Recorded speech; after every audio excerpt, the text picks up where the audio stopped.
And welcome back to our next edition of the CBB Review Studio podcast. I am Dan Siegel, joined as always by my co-host Ben Anderson, and today also by Drew Von Sayo, the three of us here from CBB Review. Matt Majinski could not make it with us today. He is doing his post-game show for the Bills as they played this afternoon, but we are going to talk college basketball storylines as usual from this past week. We will make our game picks from this coming week. Mostly everything happened this past Saturday, which is yesterday at this point. How's it going? We'll start with you, Ben. I mean, it's going great. We got our first full college basketball Saturday after the regular season of college football ended. So really excited to see all the games that went down, especially after a long break in terms of finals. Didn't get a lot of good weekday games. I'm glad the Saturday delivered. Yeah, and Drew, welcome to the show. Yeah, thank you. Appreciate you having me on. And to just kind of add on to Ben's point, I felt like the weekday games weren't necessarily the best in terms of the matchups, but then we hit yesterday and several crucial top 25 matchups that went down gave us a little preview of what might be able to be expected in March. All right, well, we're going to get right into it. So our winners and losers of the week before we get into the specific scores. I'll start with my weekly winner, which was Xavier Johnson, but not the Xavier Johnson from Indiana because he was injured and that was actually pretty costly for the Hoosiers. I'm talking about Xavier Johnson, the veteran point guard for Southern Illinois, who has been one of the best players in the country, at least statistically. And also he's pretty much emerged out of nowhere. He averaged no more than like 7 points per game for 4 seasons. And now all of a sudden this year, he's just exploded, averaging 25 points per game, 6 assists per game on 44% from 3-point range. And despite his team losing 2 close games this week, I'm just individually giving this accolade to Johnson, who put up 31, 8, and 7 against Austin Peay, and then 23 and 9 being the assists against Wichita State. I don't think we've mentioned him yet on this podcast, so I just have to give this Xavier Johnson some love. Ben, what's your winner of the week? Yeah, there were a ton of great games throughout the week, especially on Saturday, like we mentioned before. But mine has to be the Kentucky-North Carolina matchup in general. They never fail to deliver, and there's been a lot of talk about the CBS Sports Classic sort of losing its luster, especially after Ohio State and UCLA are going to be conference mates next year. So it'll be interesting to see what happens with those matchups after that. But Kentucky and North Carolina always deliver, in my opinion. Most notable games are the March Madness game, and also when Malik Monk dropped 47, I think it was, right, in a Champions Classic previously. And this 2023 matchup did not fail to disappoint. We'll talk about that more later in the podcast, but really a fantastic game overall, in my opinion. Absolutely. And then Drew, what was your winner of the week? My weekly winner was the Purdue Boilermakers, particularly as a result of the matchup yesterday against Arizona. There's been so much talk and speculation about how Purdue was going to respond this season after getting knocked out in the first round of March Madness last year by Fairleigh Dickinson. The Boilermakers come in. Zach Edey was the main talk surrounding Purdue, but it was also, who's going to step up behind Zach Edey? Well, yesterday against Arizona, Fletcher Lawyer, Braden Smith combined for 53 points. It was a phenomenal 40-minute effort put in by the Boilermakers, and they are now making a case to be ranked number 1 in the AP rankings again this week. Yeah, we'll talk about that game a little more in just a sec, but getting into our losers of the week, for me, I'm going to go with the Bears, but most specifically the Baylor Bears, who had a tough week, losing to Michigan State by 24, which, again, we will discuss. But all teams nicknamed the Bears, I'm going to extend this to, because in general, just not a good week for them. Cal losing to Ole Miss to fall to 3-7. Missouri State, they were touted as a sneaky mid-major out of the Missouri Valley. They took a tough loss to Tulsa, falling to 7-4. Northern Colorado went 0-2 with losses to Colorado and Texas A&M Commerce. In fact, of the 8 teams nicknamed the Bears, the only one that won this weekend was the Mercer Bears, who narrowly defeated Florida Gulf Coast. So a tough weekend for the Bears. Ben, what's your loser? Yeah, so this isn't all because of Saturday's games. I do think there are a couple of big matchups that we'll talk about a little bit later that help this conference a little bit, but the depth of the Big Ten this year is not what it has been in years past, I don't think. I know there's a lot of, usually the conference gets a lot of crap about not being able to win in March and everything, but they do produce pretty good teams most of the time. While Purdue is fantastic and elite, and no one I don't think can deny that, I'm unsure if there's a really strong team outside of that top-ranked Boilermakers. I believe Illinois is pretty good. I think they don't have a point guard, but I think they're pretty good. But after that, there's not a ton of cases to be made. Michigan State had a great win, of course, over Baylor, like you just mentioned, Dan. Wisconsin looks pretty good. Northwestern has the win over Purdue. But no one sticks out to me as someone that can make it past the round of 32. And for a conference that is touted to be as good as the Big Ten is, I think that's going to be a bit of a problem as we move into March and you're just looking around and not finding a lot of quad one opportunities. All right. And then finishing off this segment, Drew, kind of related to Ben's weekly loser, but tell me about your weekly loser. Yeah, not to just continue to kind of talk badly about the Big Ten, but my weekly loser this week, Northwestern. I mean, they fought like crazy to get ranked. That upset over Purdue that Ben just mentioned a little bit ago. And then they go out yesterday and lose at home to Chicago State. I mean, if you're in a position like Northwestern, who is fighting like crazy to get into that top 25, you can't lose a buy-in game at home against a team like Chicago State and then expect to still be ranked. So now you're going to see Northwestern have to show some resiliency, try to get back into that top 25. And quite honestly, I don't know if they will be able to, because the schedule only gets harder from here. They have 2 non-conference games left against Arizona State and Jackson State, but then their first Big Ten game is against Illinois. And that's certainly going to be a test, one that I don't think Northwestern is capable of winning. So I felt like this was a golden opportunity for Northwestern to stick around the top 25 for a little bit, and quite honestly, they blew it. Mm-hmm.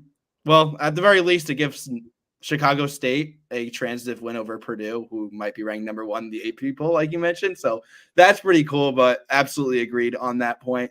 All right, we've alluded to a bunch of these games, so let's just get into it at this point. Week 5 scores. Don't look at the right. I'm just too ashamed. But weekly scores, we've got a bunch of just bangers of games. Well, let's start at the top here. So UConn 76, Gonzaga 63. Again, UConn continues to show, in my opinion, that they don't have a weakness. I'll let Ben speak because I think he had a point that he made over text. I didn't say that they're flawless. Like, they struggled to rebound a little bit in this game. They went cold from 3-point range for a stretch, but I don't think UConn is that team that relies on a particular facet to win these big games. And that's why I think they're just so reliable as a top 5 team in the country.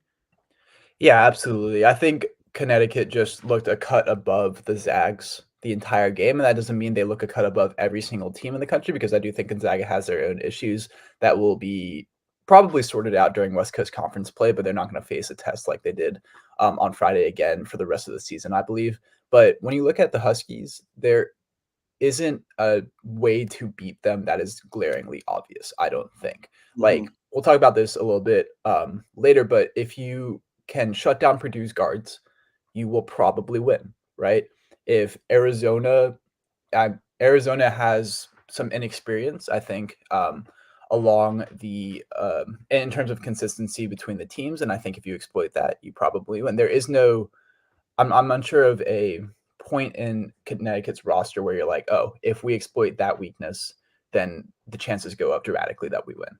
I just think they're probably arguably the most well-rounded team in college basketball. I don't know if they're the best, but they showed once again that they are a legitimate national title contender for the 2nd straight year. Mm-hmm. And then, Drew, if you want to add on to that, but also take us to another game this week that you thought stood out to you. Yeah, I guess the only thing that I would really add to what Ben kind of threw out there about Connecticut and Gonzaga is, I mean, this was realistically a matchup that you would kind of expect to see almost in an Elite 8 or Sweet 16 matchup, depending upon seeding. I think it gave us a good preview of what to expect in a few months. And like Ben was saying as well, not that UConn and Gonzaga are necessarily perfect teams, but I still think that you can see a difference in the level of what UConn brought to the table compared to Gonzaga. I think this is probably one of the weakest Gonzaga teams that we've seen in the last 4 to 5 years. Oh yeah. Yeah, we've definitely discussed that. I think me and Ben both agree with you on that. Other games, Purdue 92, Arizona 82 or 84. I think we saw I'm not going to talk about this too much because Drew already alluded to it in the winners and losers, but we saw both guards step up for the first time in a high-profile game, I believe, all year. So Lawyer with 27 and Brayton Smith with 26. In addition to Edie's 22, I think that is huge for Purdue. Let's go Kentucky, North Carolina next. So Kentucky, that's supposed to say 83, right?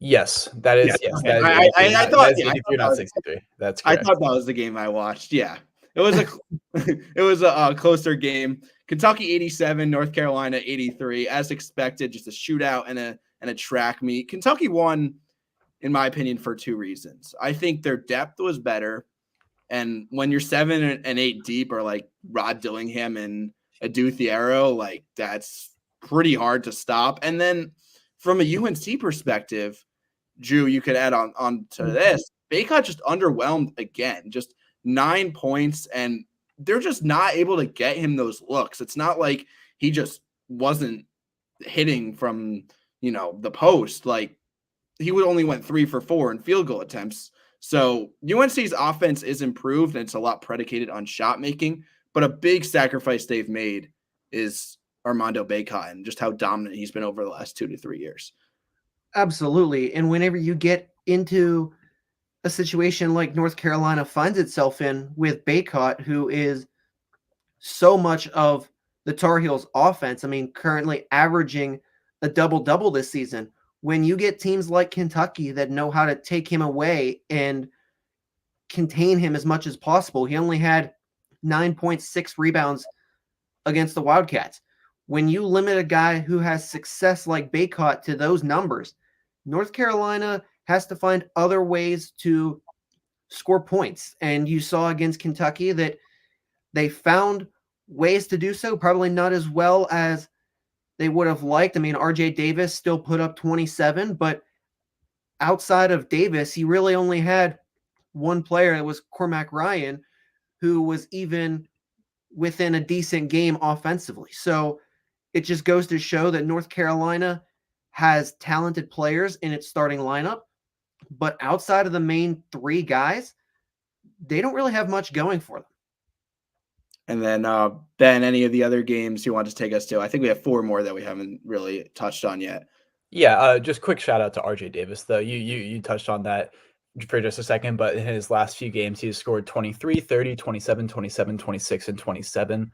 I think he's having an All-American level season, almost inarguably, but there's a lot of great guards this year in college basketball, so I'm interested to see how it'll shake out. Another great guard in college basketball this year is Mark Sears. However, Creighton did defeat Alabama at home this past Saturday, and it was a really exciting game all throughout.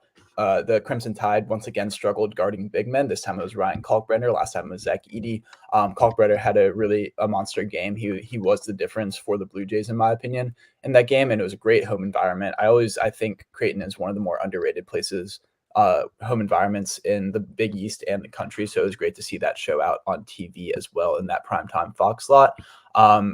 One note here, Houston did defeat Texas A&M 70-66, not 70-56 as it is shown there. They almost made a comeback, the Aggies did, against the Cougars out in that neutral site, and Wade Taylor just went off in the second half. It was really a shooting masterclass, especially towards the end there. Just made some incredible threes. Unfortunately, it wasn't enough, and Houston is once again a pain in the butt to play. I think there's no better way of saying it. They're going to be really good. And then finally, I know I'm going rapid fire here, but Michigan State, my goodness, right? It was like 45-17 at the half or something crazy like that. They made it a little bit closer. The Bears did in the second, but this was never a game. This is what we thought Michigan State could be, a top 10, 15 level team in the country. Is this the time Izzo turns it around? Unsure of that, but it was great to see them get that win and get back to 500, which is crazy to say, but good on Izzo, good on the Spartans.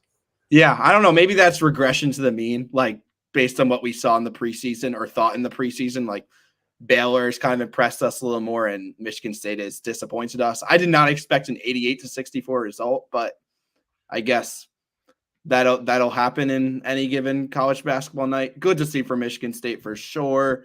The last game we haven't touched on, Dayton and Cincinnati. Dayton 82, Cincinnati 68. Drew, do you think it's possible for Dayton to build an at-large resume? And Ben, if you want to touch on this too, like, will they need to win their conference tournament again? They're 8-2 right now. They've wins now over Cincinnati, St. John's, LSU. Their 2 losses are to Houston, Northwestern. Like, are we looking at another situation where Dayton needs to win their conference tournament again? Could they get that at-large bid? Like, what are we thinking here? I think it's a situation where Dayton probably doesn't need to win its conference again to get into the tournament. I think you hit it best, Dan. You know, they can rely on an at-large bid to get into the round of 64. It may just be dependent upon, you know, if they don't win their conference, they might sit somewhere around, you know, a 13, 14 seed kind of a thing. Whereas if they can put the resume together, go out, have a strong showing in the conference tournament, pull in that championship, you could see them slide up to maybe an 8 or a 9 seed, depending upon how the bracket falls. And obviously that wouldn't set them up very well in the round of 32 with a number 1 seed. But I still think as a whole, Dayton can get in without winning the conference, but there would certainly be more of a resume for Dayton if they found a way to win the conference, which the Flyers are certainly capable of doing. Yeah. See, I'm not so sure that Dayton has the non-conference quality for an at-large resume. There's a very good chance they don't beat a team the entire season that would make the NCAA tournament. I'm unsure that St. John's will. LSU is definitely not making the tournament, in my opinion, and then Cincinnati probably won't as well. And then you're looking at the A-10, and I'm not sure that they go. Let's see here. Torvik's projecting them to go 12-6. I think they're going to be a little bit better than that, probably like more like 14-4 range, but they're still not going to go undefeated, in my opinion. So it gets a little dicey when you have 6 losses in a week A-10, although it's been stronger than it has been in recent years. I think they got to win it, if I'm being honest. I don't see this Dayton team as the one that would get an at-large bid. I don't know if I could get behind that, Ben, and if that's the case, I could totally see Anthony Grant just like not coming. Like he hasn't come through in a conference tournament yet. Can you believe that? Like Anthony Grant has not won an A-10. So we'll talk about that more. We actually have a mid-major segment kind of on that topic, but let's go quickly around the conferences first. So like every week, we're going to do the same thing. We just run through each of the Power 6 conferences, one of us at a time, and just give the major scores, storylines from the week, and what we think now of the conference as a whole as it shapes up after another week of play. Ben, we're going to start with you. Take us to Big East. What do you think about what happened there this past week? Yeah, so for me, there wasn't a ton of movement, if we're being honest, in the Big East beyond the UConn win over Gonzaga. Everything else was, like in most of college basketball, pretty dampered. Shout out to Paul. We didn't talk about it enough last time, but goes over to Louisville, and then promptly loses to Northwestern. So I believe now Chicago State is the Big Ten's Chicago's Big Ten team. I think that's how the rules work, right? So I'm glad to hear that. DePaul is not good. Again, Georgetown needed overtime to defeat what I believe to be a bad Notre Dame team, although they do have a couple of guys there. Rowan Brumbaugh, I think, has been a solid addition for the Hoyas. I think they're and Ish Massoud is back now as well. So that's interesting. Really, you're seeing a lot of 3 classes in the Big East, in my opinion. You got the upper class. You got Creighton, Marquette, Georgetown, Creighton, Marquette, UConn, excuse me. And then got a weird little middle class situation with Villanova, St. John's, Providence, Xavier, Butler. And then in the basement, you got Georgetown, DePaul, and Seton Hall. There's not much going on there. I mentioned Seton Hall. They did just, they played Missouri today and won. So shout out to that. I also don't think Missouri's that good, to be honest. So I'm really not sold on Seton Hall yet either. we know 3 teams are good. We're unsure about everyone else, and we know 2 teams are bad. I think that's where I'm at right now. Mm-hmm. And I believe I will be at Seton Hall in UConn this week, so a little chance to see the Big East in live time. But Drew, take us to the Pac-12. What are your takeaways from this past week in Pac-12? So this weekend in the Pac-12, I mean, we already touched on Arizona, Purdue, but even with that loss, Arizona is cut and dry, still the best team by a large margin in the Pac-12. Talent-wise, depth-wise, I mean, I would argue that Colorado is probably the team that is closest to Arizona as far as being able to provide competition. We see that Washington State is putting together a pretty strong year, not necessarily the toughest schedule, but still a bit impressive for them to be able to sit at 8-2 through the first 10 games. Little bit surprised on UCLA, USC, things just not going the way that they arguably should for both the Bruins and the Trojans. And even with the return of Bronny James, USC in particular just continuing to struggle. I mean, last weekend losing to Long Beach State, yesterday losing by 16 to Auburn, and that's not to discredit Auburn at all because Auburn is arguably a top 30 team in the country right now, but USC compared to what their preseason expectations were are, I would argue, a major disappointment right now. All right, and then moving into the ACC, which I will take this one. The week opened with a pair of bye-game victories, starting off well. And then, of course, Louisville falls to Arkansas State. And then that kind of set the stage for Saturday, which was, well, you know what? Let's start on the positives. Saturday was rough. Let's start on the 2 positives. We had Georgia Tech hold on against Penn State in overtime. We had Syracuse smoke Oregon. I think that actually happened today. So those were the positives. Outside of that, Miami struggles with LaSalle. UVA struggles with Northeastern. Clemson loses to Memphis. Notre Dame loses to Georgetown. Florida State stays awful, loses to their future conference foe in SMU. We talked about UNC Kentucky. And then this was one that I thought late night could have saved the day. NC State playing Tennessee. My upset pick of the week, but NC State comes up short. Looking at this conference now as a whole, I still don't think there is a clear favorite in conference play.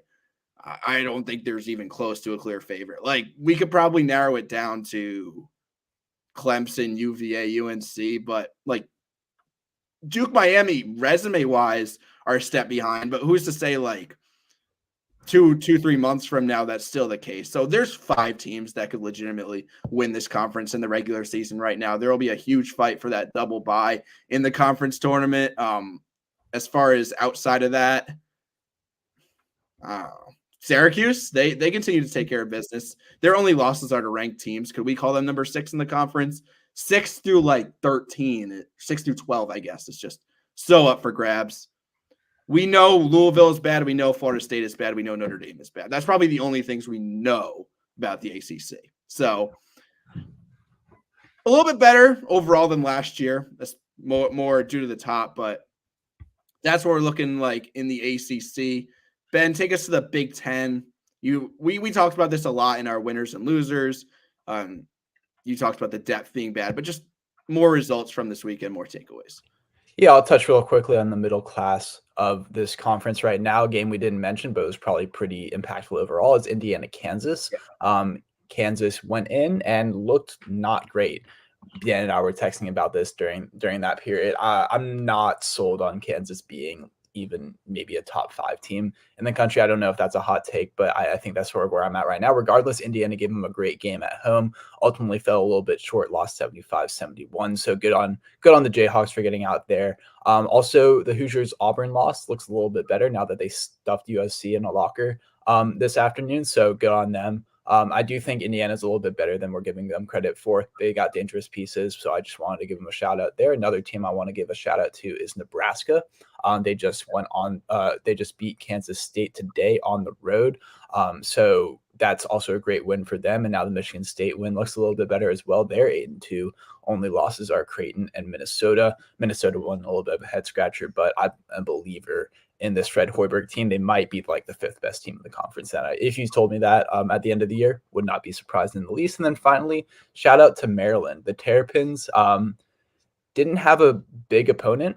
They defeated Alcorn State, but what they did do was shoot 14 from 30 from beyond the arc, who with a team that is disastrous from the 3-point range. Even with that game, they're still only shooting 25.5% as a team.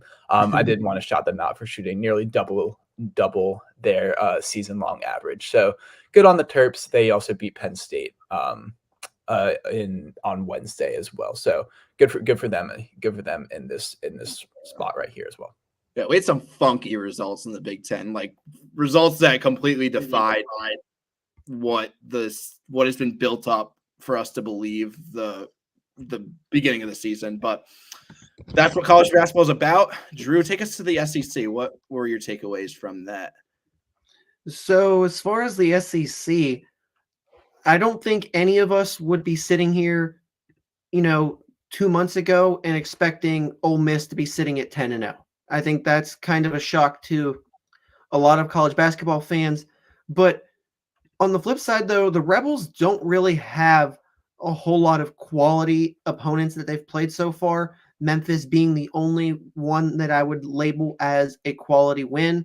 But then behind Ole Miss, you've got South Carolina sitting at 9-1. Of course, we've already talked about Kentucky over North Carolina yesterday. And quite honestly, it wasn't a good weekend for the SEC. Texas A&M lost almost a nail-biter to Houston. You had teams like Alabama going toe-to-toe with Creighton, but came up short. Vanderbilt got blown away by Texas Tech. I mean, outside of Kentucky, Georgia, there really was an Ole Miss. I'll throw in South Carolina too. There really wasn't a whole lot of quality this weekend for the SEC. I mean, everybody kind of expected Tennessee to beat NC State, and honestly, that game was a little bit closer than I'm sure the Volunteers would have liked it to have been. So I think that there's still a lot of talent in this SEC, one that is shaping up to be a strong conference. I feel like Kentucky has the edge and the experience. I would expect them at some point sooner rather than later to kind of pull away as the top dog down there in the SEC. And then finally, we finish it off with the Big 12 in the power conferences. So we already discussed 3 of these games, so I'm not going to reiterate that. But Houston, Texas A&M, Michigan State, Baylor, Dayton, Cincinnati. If you just tuned in, you want to listen to our takeaways from that, just rewind about 10 minutes. I would like to give attention to Kansas, Indiana more from the Kansas perspective because they were down for much of the game. And Hunter Dickinson kind of showed why he was elite. Like, he played like crap for most of the game, but still came up huge in crunch time, finished with 17 and 14. And like Kansas's big 4 of McCullough, Dickinson, Adams, Harris, like they're the lifeblood of this team. There's not a lot of depth on that team. So when they are elite, and they can be a lot of the time, like those 4 also have very varying skill sets. So when they are elite, they could beat anybody in the country, but nobody could take a game off, especially in this magnitude. So it's good to see Hunter Dickinson come through at the end. Otherwise, in the Big 12, just a few blunders. West Virginia is starting to return their players. Maybe they could salvage something. Nope, they lose to my UMass Minutemen. Kansas State just got handled by Nebraska. You talked about that. And the conference is looking awfully similar to last year, and more in terms of structure than like the actual teams. But we got Houston and Kansas in that elite tier. And then there's like 6 or 7 teams below them that you could say are good. And if the right circumstances ensue on that given night, they could probably beat Houston or Kansas. So it's going to be a similar looking conference slate than last year. Shout out to Oklahoma. They're staying undefeated at 10-0. And that's what I got for the Big Ten. So that wraps up the power conferences. Now, we are here on December 17th. We are approaching conference play. A lot of the power conferences have already played conference games. The mid-majors, most of them will be starting soon. The question I'm posing to you guys today is, who is the most likely team to run the table among the mid-majors in conference play. Drew, I'm going to start with you. Just give me one or two names of teams that you think could just run the table in conference play. Yeah, so I think the big team that really stuck out to me as far as a mid-major was Memphis. And I know I mentioned about them losing to Ole Miss a little few minutes ago, but Memphis is a team, when you look at its non-conference schedule, already this season, 3 wins against teams that were ranked at the time. Most recently, Clemson yesterday, what was a nail-biter.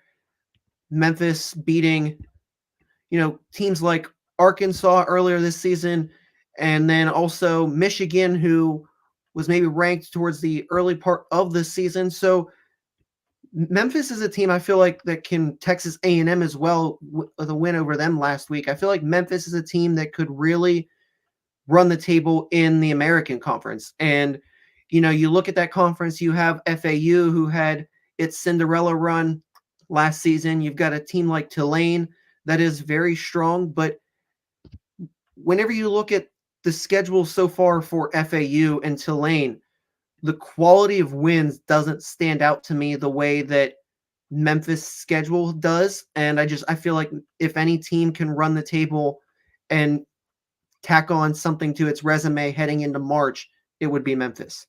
Not an answer I was expecting to hear, but when you talk through it, I kind of got convinced a little bit. It is a weaker AAC, especially without Houston.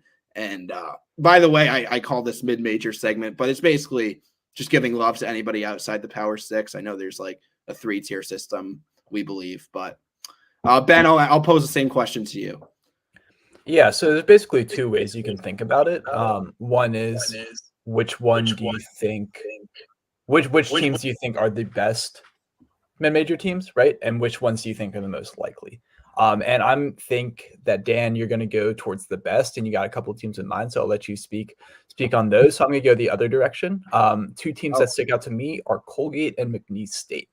Colgate has not looked great so far. They're 6-5. A lot of close wins, not a lot of blowouts like you expect. They did hang with a couple of high major teams, but nothing too impressive. However, the Patriot League is bad this year, like real bad. Colgate is ranked currently 125th, in Torvik. The next closest is Lehigh at number 263, right? If you're looking just for statistics, like raw numbers, that's pretty good odds, and better odds than you were going to get in most areas. And then the second one is McNeese State. Of course, Will Wade is back in coaching. He is down in Lake Charles. They got it off to a 10-2 record. Not many impressive wins, but that's something to keep in mind as we're going into the Southland, who's not and necessarily known for basketball, you could say, right? And it's the same reasoning as Colgate over there. There's just not a lot of good teams in this league, and with Will Wade and a couple of high major players, former Shahada Wells is a notable one. I think that they have the opportunity to go undefeated in conference play there as well. Am I that predictable, Ben? Like, that's funny. I don't know. I went a different angle. Like, I guess more the way you expected. I wasn't just picking the best mid majors, but I guess I was more along the lines of that than what you were going. I think the simple answer, if we're talking about the non-power 6 leagues, like, don't sleep on Gonzaga, not because I believe in Gonzaga so much, but just because the rest of the WCC is just falling off so hard. Ben, you showed me a box score about St. Mary's, like Aiden Mahaney, who went like 4 for 20 or something from the field. Like, come on. Some people say Dayton out of the A-10. I don't see it with St. Joe's, George Mason, Duquesne behind them. I think they're going to definitely lose some games there. But just to address a common answer, same logic with like Princeton and the Ivy, like Yale and Harvard are there. They'll lose some games. I've narrowed it down to 2. So I got Grand Canyon out of the WAC. They have this 6'7" guard in Tyon Grant Foster, who's just lighting up the scoreboard. I don't know who their biggest contestant will be, like Abilene Christian, Stephen F. Austin. Those are teams in that conference. Neither of them are analytically great this year. The sneaky one is Kent State out of the MAC. They were close to doing it the last 2 years. They went 15-3 and 16-4 respectively. But they are arguably better this season. And most importantly, the competition in the MAC is just not as steep because Toledo has just completely disappointed. And if you look at what they've done so far, They're 7-3. Kent State losses are to JMU, Charleston, and Missouri State. So JMU and Charleston, like I definitely, if they were in the MAC, I'd be saying the same thing. Missouri State, maybe not, but I think even they have a case. So like they're losing to only teams that they probably won't be playing in the MAC. So that's a sneaky one, especially considering they've done it so consistently at 15-3, 16-4. I could see it, but that's a decent pull with McNeese State. That was definitely not one I was thinking, but Colgate, I do like that answer for sure. And Memphis, you convinced me a little bit there, Drew. So let's quickly go into game picks for this week. So we've got a pretty similar backloaded slate, I believe, right? Most of the good games are coming on Friday or Saturday, but let's talk about these games real quick. Let's pick them. So you got Virginia and Memphis. This one Tuesday night. Actually, I take that back. There are like a bunch of good games Tuesday night, so forget what I just said. But then pick Virginia and Memphis real quick. Who do you think wins this one? It's got to be the Tigers, I think. After what we saw with Virginia against Northeastern, Memphis' size is likely going to pose a pretty big issue, in my opinion. Where the Cavaliers are lucky that they're not playing the Tigers when Naquan Tomlin is on the team when it comes back in the spring semester, because I think that would wreak havoc. I think Ryan Dunn will be able to lock down David Jones defensively, but I just don't see the scoring from the Cavaliers unless McNeely and company are able to light it up from beyond the arc. If the game is in Charlottesville, I might lean the other way, but if it's at FedEx Forum, give me Memphis here. Drew, what say you? I'm also going with Memphis. I feel like kind of what Ben was saying, Virginia didn't necessarily look the best. You could argue this would be a bounce back game for the Cavaliers, but I'm not so sure of that. I don't think that Memphis is necessarily an opponent that you would want to try and bounce back against. And, you know, as Ben was saying, even if the Cavs do find a way to shut down David Jones, I'm not sleeping on Javon Quinterly either. I mean, he posted 17 against Clemson. That's certainly a solid number there. And I feel like the Tigers have too much going for them right now, too much on the line, especially at home, to come away with anything less than a win. Yeah, I'll go Memphis as well. I don't think they win because they exploit Virginia on the boards. Like that's not a team that they have so much size. This is where Virginia is going to, get beat. Like, I would have expected more against like Texas A&M, which they did end up beating. I do believe in momentum, despite the fact that college basketball seasons are independent 31-game results. But I'm going Memphis 2-0 in the span of a few days over the ACC. Next game, we've got Marquette at Providence. This one Tuesday night, a little bit later on FS1, 8:30 Eastern time.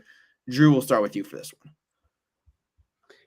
I'm going to go Marquette here. Not to say that Providence isn't necessarily a bad team, but I feel like Marquette is that much better. You've got Oso Ighodaro. I mean, 21 points, 8 rebounds. I know it was against the University of St. Thomas, but Ighodaro is still showing that he's a top player in the Big East. And it's just one of those games for me where I feel like Marquette has too much riding on it to come away with a loss. I know Marquette is going to be on the road, so that might make things a little bit more difficult, but it's certainly not an environment that Marquette isn't used to playing in, and I feel like this is a game that it's going to come down to the wire, but Marquette pulls through. I like that 1.5 line. I think it could be something, maybe 2 or 3 point victory in favor of Marquette. Ben, what do you think? This is a tough one. Kim English has had a solid first year. In Providence, they have wins over Wisconsin and Georgia in the non-con. But I just think Marquette's a little too good at this point. They haven't shown me enough to where I can pick the Friars, even though they're at home. It'll be a close game, but I like the Golden Eagles here as well. I'm going Providence, actually. I don't know. I fade me maybe because my record's so bad, but I like my reasoning here. The Friars have done really good job against dribble penetration on defense, and that is exactly where Marquette thrives on offense, with Tyler Kolek going downhill. And they have Iguodala, they have Cam Jones. They're good, but their offense resides around what Kolek creates for them. Like, it's not like this offense is filled with shot creators, on Marquette. So I think if Providence could make Marquette uncomfortable enough on offense, they could come through and steal a W. And the line projection is only 1.5 at Providence. I could see this being a game where Marquette falls. Moving on to our third game, we got Baylor and Duke. This one on Wednesday nights.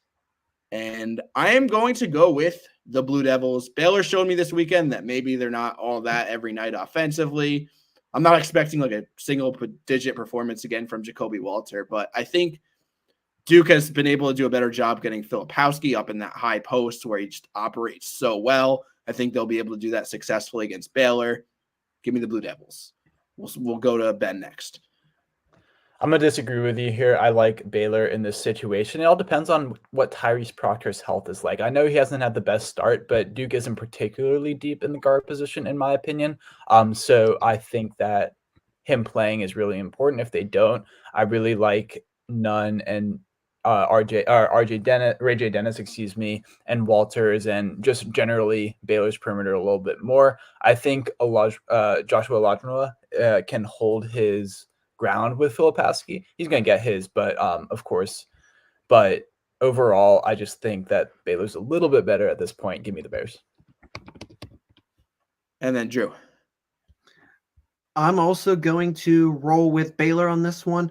I know it's at Cameron. I feel like Duke is a much better team at Cameron, but I feel like the Blue Devils this season haven't lived up to the expectations that they probably set for themselves either. I mean, yeah, they competed with a strong team like Arizona, but after Baylor got manhandled the way it did against Michigan State, I feel like this is going to be a statement game now for the Bears, trying to come out and prove a point and say, look, that wasn't us. That's not who we are.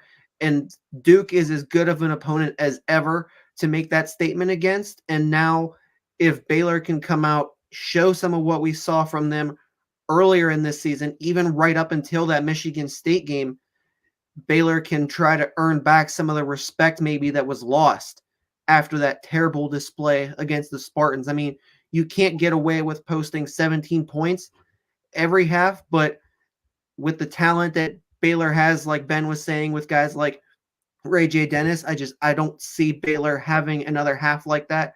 I've got Baylor in a close one. Yeah, I believe this one's at MSG. Ben, you correct me if I'm wrong, but I guess that proves more to your point, Drew. So you have the Bears. Next, we got Oklahoma and North Carolina. Actually, you know what? We'll start with Drew on this one. So I'm going Oklahoma here. I think the Sooners have shown this season early on that their success isn't a fluke, and I'm honestly this might be a little bit of a hot take, but I'm not as high on North Carolina as what a lot of others are. I feel like that the ACC this year, kind of what we were talking about earlier, is very wide open, and North Carolina hasn't really shown anything to this point that, it can find a way to win. I mean, the Tar Heels have lost their last 3 games against ranked opponents, and I feel like this is a group, they can beat the teams they're supposed to beat. But when push comes to shove and it's time to play a quality opponent, I don't think the Tar Heels have their resume quite yet. Ben, go ahead. Yeah, me and Drew are on the same wavelength here. Apparently, I also like the Sooners. One stat to note here is that they're very good defensively. They guard the 3-point line, 4th in the country at just 25.6%, and 3-point field goals allowed against their opponents. So that's something to note for the Sooners here, especially if Baycott's going to continue to underperform, like Dan talked about earlier in the pod. I like the Oklahoma Sooners in this area right here. Yeah, I did not expect both of you to agree with me, but I am also going Oklahoma, and for similar reasons, like you pointed out, like they're going to run UNC off the 3-point line. UNC needs to get Baycott going if they want to win this game. Not sure it necessarily will happen because of just how much he struggled. So Oklahoma across the board. Then we got we're going to pick Arizona in 2 games this week. This is the first of 2. We got Arizona against Alabama late night on Wednesday. Ben, you start with this one. It's gonna pay me to pick Arizona to lose 2 games in the row, but give me the Crimson Tide in this scenario. I think that they have the opportunity to light Arizona up from beyond the arc. We saw Purdue do it to them in the Arizona game. Or we saw Purdue do it to Arizona this past Saturday, and we also saw Alabama do it to Purdue, although they lost the game right when they were playing in Toronto. I think if Mark Sears and company have the game like they had against the Boilermakers, I do think they are able to pull it out. Arizona's defense is not as good as Purdue's, in my opinion. I think that they have the opportunity to win a close one here on the backs of their 3-point shooting. And then Drew, what do you think? I'm going to flip the script a little bit here. I'm going with Arizona. I feel like kind of what I was saying earlier with Baylor, this is an opportunity for Arizona to come out and, get some revenge a little bit after being shaken up by Purdue. I feel like Caleb Love is going to have another phenomenal game. He had 29 against the Boilermakers. Maybe not in that range, but certainly could be mid-20s. And I feel like Arizona is going to come out on top. I'm actually going Alabama in addition to Ben. I know Alabama has lost a few games this year, but I'm trusting the process with the Tide. And here's the reason why. They are a team that jacks up a lot of 3-pointers. They are usually efficient with it, although against Creighton, they were held to 4 of 22, yet they only lost by 3 points. Why? Because they showed that they could diversify their offense a little bit, and they were just running up and down, winning in transition, getting downhill. They showed adaptability. I think that is a huge element of growth for Nate Oates' offense. And even though the Tide are 6-4, I'm going to trust the process. Projected 2-point underdogs. I probably think they will be more in reality, but I'm still going to go with the Tide. We've got our mid-major game of the week. We've got George Mason at Tulane. I'm going to go with Tulane over George Mason. Tulane is such an interesting team. Like their stat profile is so fun. They've just been so efficient pounding the interior. They are 64% from 2-point range this year. That is the best in Division I. They are also leading the country in free throw rate. Look out for Kevin Cross. He's averaging 19 and 8 this year. Give me Tulane. Drew, you go next. I'm also on the same wavelength that you are. I've got Tulane in this one. Not to say that George Mason can't necessarily make this a game, but I feel like Tulane has the opportunity here to continue playing well at home. Tulane hasn't lost at home so far this season, and I feel like against George Mason, this is an opportunity for that trend to continue. It's clear that Tulane likes playing on its home court, as most teams do. You talked about Kevin Cross, but I'm right up there with you with Colby King, too. I mean, he's got 15.6 points per game so far this season and is shooting even better than Kevin Cross at the free throw line. I mean, it's 0.3% better, but still slightly better. And I feel like this one, if it comes down to the wire, Tulane has 2 of the best free throw shooters in the country. Yeah. I'm going to diverge from you guys here. I'm going to go with George Mason, a little battle of the heavyweights here. You mentioned Tulane being first in 2-point field goal percentage. George Mason is 4th in the country in 2-point field goal defensive percentage. And to add on to that, I do think they have the tiebreaker in the way they shoot the ball from beyond the arc, 38% as a team. Given all those factors, I like the Patriots to win a bit of a high-scoring one. We'll see if Tulane can score the same as they did against Furman. I don't think that's going to be necessarily the case. You saw that game. It was like over 100 points on each end, I think. But I don't expect that necessarily, but give me the Patriots on the road. And then finally, we got Arizona and Arizona and FAU. That should say FAU. I'm going to I'll give this over to Ben first. What do you think? I think we might have lost Ben over there. So I'll take this one first. I'm going to go with Arizona, the Wildcats. I think we'll get Vlad Golden into foul trouble. They haven't really been able to play any other bigs this year, FAU that is. So look for Umar Ballo to have a big game in this one. He's gotten off to a little bit of a slow start. So I'm gonna say Arizona. And Drew, what do you think? We might have lost Ben here, but Yeah, I'm right there with you. I've got Arizona in this one. I think FAU has a chance to keep it close for a little bit, but I feel like Arizona's lineup is too strong. You talked about Umar Ballo, but I'm going to roll here with another big guy down low. Kishad Johnson had 24 against Purdue, and it's an opportunity for him to continue working off of Ballo. I feel like they complement each other very well. And between that duo, of course, Caleb Love, as I mentioned earlier, it's just too much offense, and FAU won't have the answers. All right. And then finally, we have our upset picks of the week. By the way, Ben's power went out. That's why he is missing now on the show. But we'll just finish this episode without him. We got just a couple minutes left. What is your upset pick? You go anywhere with this, Drew. This is what we usually do. So upset pick of the week. Honestly, as far as an upset goes, hold on, I got to think about this one. Can you come back to me real quick? I'll take it first. I'm going to go Kent State over Oregon. Actually, I know we already talked about Kent State. I'm not going to reiterate that, but Oregon is vulnerable. They already lost to Santa Clara. They just got smoked by Syracuse.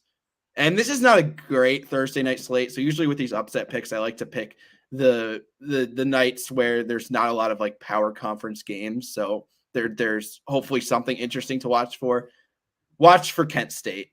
Torvik has this around like a 7-point spread or so, but I'm taking Kent State outright. All right. And then as far as my upset goes, I'm also going to go later in the week. I feel like there's a lot more opportunities for upsets at that point.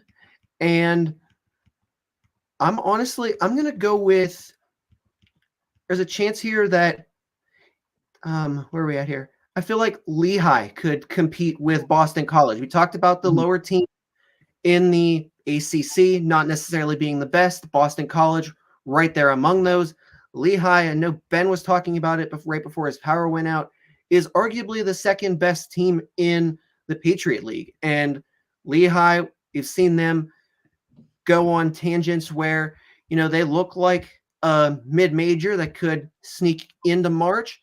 You get guys like Keith Higgins, Dion Brown, who can really score points as well. And if this is a game that Lehigh can get those guys really going, then Boston College might have some trouble. All right.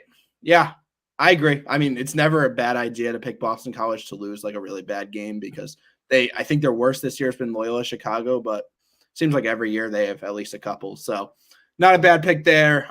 Thanks everyone for watching and listening. We will be back. Probably not next Sunday night. I believe that is Christmas Eve, but sometime next weekend, we will keep you guys posted on the CBB Review Twitter and Instagram accounts. Be sure to follow that if you have not. Thanks once again for watching and listening, and take care.